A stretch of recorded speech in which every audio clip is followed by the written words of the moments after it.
Donc Angélique, ça fait maintenant 1 an que les Freenotes peuvent contacter Free via un canal de contact de visio. Donc au départ, pourquoi l'initiative Face to Free?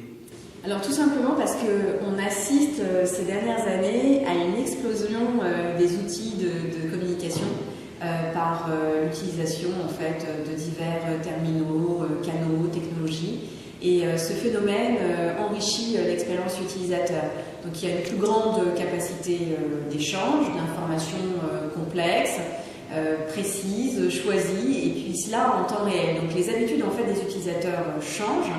Ils recherchent de plus en plus de réactivité, de plus en plus de performance et de plus en plus aussi d'authenticité. Donc Face to Free est la solution innovante d'interaction entre nos Freenotes et le service support. Et là où d'habitude cette interaction se passe, vous le savez, soit par téléphone, soit par chat, soit par mail, soit par courrier, et bien là elle se passe effectivement ou en boutique, et là elle se passe effectivement directement par webcam. Donc on propose ce service par webcam interposé, c'est compatible sur les mobiles, les tablettes et quelles que soient les applications natives, tout OS. L'application se télécharge dans Google Play et sur Apple Store.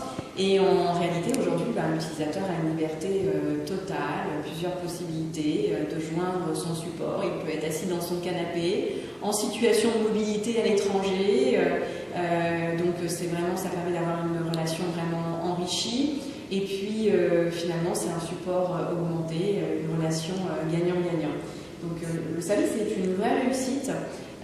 C'est vraiment, on est ravis parce qu'on travaille sur l'excellence relationnelle et on voit bien qu'en fait on s'est inscrit dans cette réelle démarche. Ça permet à Free un engagement plus fort aussi aux côtés de ses Freenotes d'une part, et puis d'autre part les Freenotes sont accompagnés différemment sur les différents incidents, différentes questions qu'ils peuvent rencontrer, et ils apprécient énormément le canal. Donc finalement c'est une initiative qui est unique et le service différenciant du fait de sa rareté en plus sur le marché, puisque très peu d'entreprises proposent cette relation interposée par webcam. Quels sont les objectifs de Face to Free? Alors, il y avait plusieurs objectifs. Le premier objectif, en fait, c'était d'innover dans l'expérience digitale humanisée. Le second, c'était de créer un lien de proximité supplémentaire avec nos Freenotes. Nous souhaitions évidemment aussi faciliter l'assistance en situation de mobilité, et puis permettre aussi aux Freenotes de visualiser le conseil de nos Free Helpers, typiquement bien pouvoir montrer une configuration sur un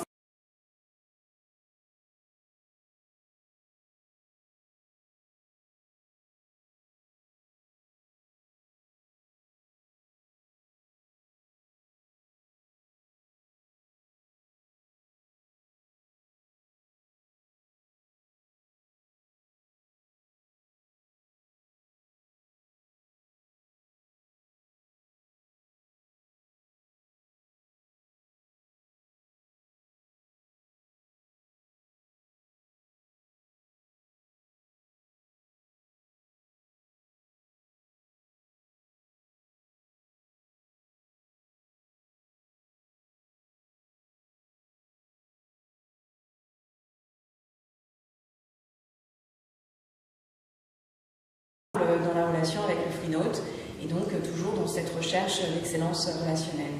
D'accord. Et concrètement, comment ça se passe pour l'abonné? Par exemple, moi je suis Freenote, je veux contacter Free via le service d'assistance Face to Free, comment ça se passe? Eh bien, il faut avoir téléchargé l'assistance Free sur Google Play ou Apple Store. Pour pouvoir effectivement rentrer en relation avec un Free Helpers de Face to Free, il faudra rentrer ses identifiants. Chaque Freenote est identifié. Ensuite, le Freenote va faire le choix du service fixe ou du service mobile. Admettons que je choisisse effectivement le service fixe. À partir de là, je vais avoir un carrousel de photos qui va se présenter à l'écran, qui sont les photos de tous les collaborateurs qui sont logués sur le service. Et puis le système gère en fait l'attente, et quand le système détecte qu'un collaborateur est prêt à prendre le contact Freenode, eh bien sa photo apparaît, et ce Free Helpers a fait une présentation personnelle.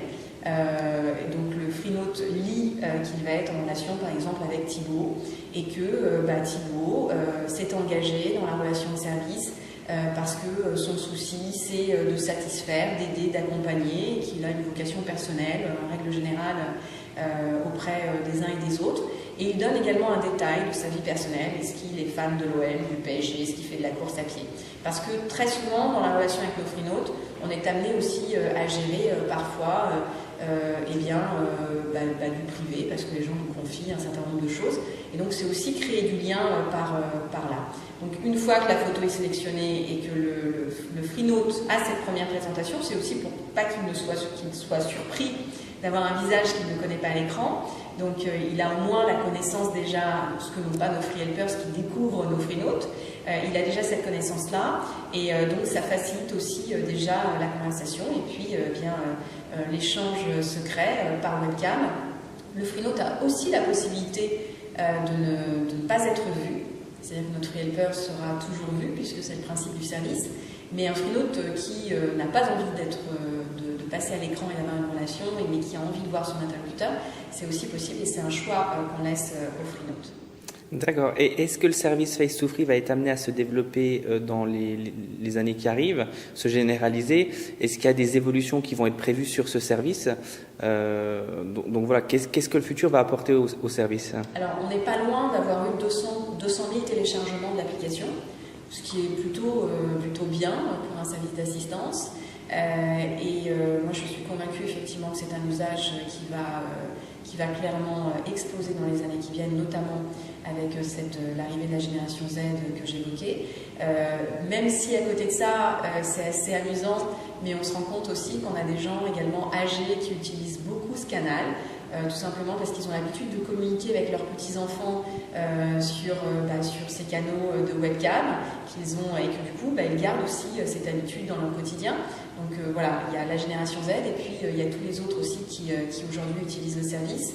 Aujourd'hui, on a à peu près 80-90 personnes qui sont sur le service, et effectivement, l'objectif, ce serait que la majorité de nos centres puissent être équipés d'une webcam dans les années qui viennent, et que le support puisse se faire de cette façon-là.